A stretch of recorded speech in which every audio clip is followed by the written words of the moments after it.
Are we in a real estate bubble that's about to burst? Well, in our last video, we talked about a wave of foreclosures hitting the market was the reason why the bubble of 2008 popped. And even if every person in active forbearances forecloses today, it won't even push the needle to a buyer's market. My next reasons on why we're not in a bubble is in those who are buying today can legitimately afford what they're buying. Hi everyone, I'm Jaime Gonzalez, owner and realtor of Jaime Homes and brokered by eXp Realty. Now, pre-home meltdown banks were lending to anybody who had a pulse. You could verbally tell them what you made and instantly be granted a loan. No verification needed. You only made $5,000 a month and can legitimately qualify for a $500,000 loan? Well, you can tell them you made $15,000 a month and get a $1.5 million loan just like that. But why were people doing that? Well, prices were rising and people were getting outbid. So what did they try to do? Well, they raised their purchase price so they can compete and own a home. And little by little, they kept moving up more and more and more and more outside their price range that they can really afford. And when push came to shove, they actually couldn't afford their payment.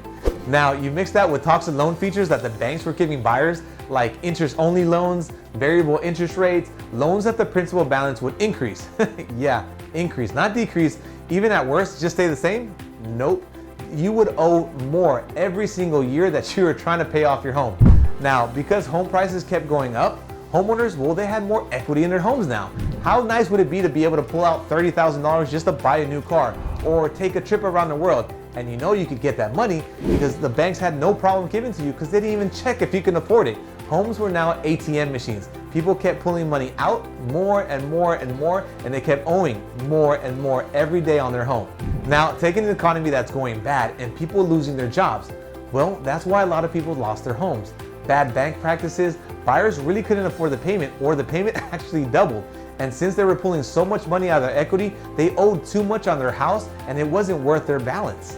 Now, banks do not lend people without proper identification of their jobs and the IRS. The loans that they're giving them are loans that they can afford. The payment that they have to make is always less than 50% of what they earn. In some cases, less than 41%, leaving them with enough money to survive without having to live paycheck to paycheck.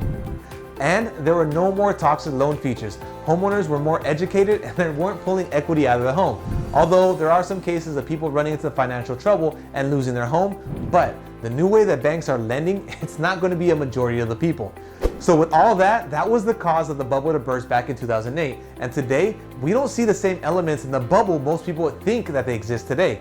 Seeing the market stabilize to more a neutral market is probably the most change we're going to see in the next couple years. As of now, it still stays a strong seller's market.